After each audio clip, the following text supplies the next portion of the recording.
Animal cells. There are 5 parts to know in an animal cell. We call these organelles. The nucleus controls the cell and contains your DNA, genes, and chromosomes. The cytoplasm is the jelly-like substance where chemical reactions happen. The cell membrane controls what goes in and out of the cell, a bit like a bouncer on a door. Mitochondria release energy through aerobic respiration. So the more active a cell is, the more mitochondria it has. So think of something like a sperm cell that has to swim about. It needs lots of mitochondria to provide energy. And finally, ribosomes. Ribosomes make proteins. So think about the keratin in your nails and also your hair. For the exam, you need to be able to label all 5 and say what each one does. Don't fall into the trap of saying the nucleus makes proteins. That's the ribosome's job, for example. I see lots of students mixing up the role of the different organelles. A plant cell has everything that an animal cell has, plus 3 extras. Firstly, a cellulose cell wall for support. Think about something like celery that's really quite tough. Well, that's largely due to the cellulose cell wall. Chloroplasts, where photosynthesis happens, they're full of a pigment called chlorophyll, which is why they're green. And finally, a permanent vacuole filled with cell sap that keeps the cell turgid. When we think of turgid, we're thinking of something tough and a little bit swollen. It's an easy mark to lose. Don't say chloroplasts are in every plant cell. For example, root hair cells don't have any chloroplasts because they're underground where it's dark and they don't photosynthesize. There's no light there. Examiners love asking that question. Something else I see is that students tend to think that root hair cells are like the hairs on our heads. And they sometimes think that root hair cells are in animals. They're not. They are in roots of a plant. And they have these things that look like hairs. They're long and thin to absorb as much water from the soil as possible. Now we move on to the light microscope.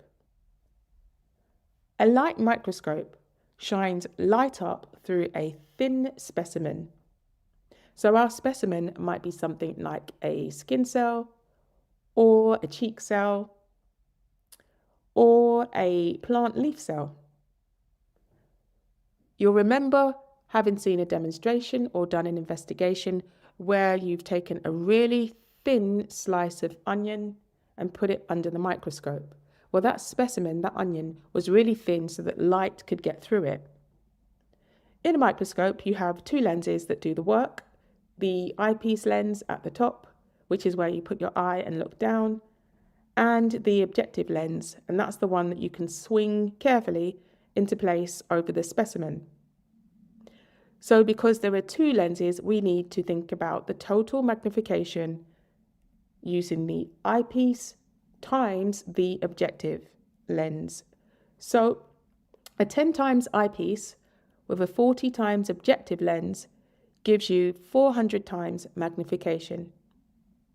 So just remember that when you are doing the calculation for magnification using a microscope, there are 2 lenses, and therefore you have to think about the eyepiece lens and you multiply it by the objective lens to give you the total magnification.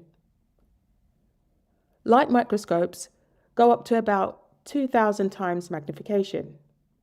So that's quite big. However, the magnification is not powerful enough to see really tiny objects. And that's where we use electron microscopes. They go up to 2 million times magnification and with a much higher resolution. And that resolution allows you to see an object more clearly. But the problem with electron microscopes, apart from being so expensive and generally very big, is that they can't show living cells. The cell has to be dead first. So that's a quick comparison that the examiner often asks for. Cell division, and we look at the first, which is mitosis. Mitosis produces two genetically identical daughter cells. Before it starts, in interphase, the cell copies all of its DNA, and it starts with copying because it's going to end up with two copies of the original cell, so each of those cells needs to have one of its own copy.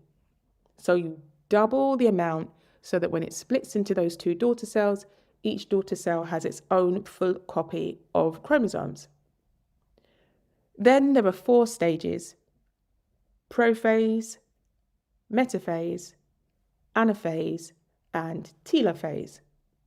And the mnemonic for that is IPMAT, IPMAT. After IPMAT, you have cytokinesis, where you actually have the splitting of the cytoplasm. Stem cells are special because they can differentiate. That basically means they can turn into any specialised cell. In the embryo, they can become anything.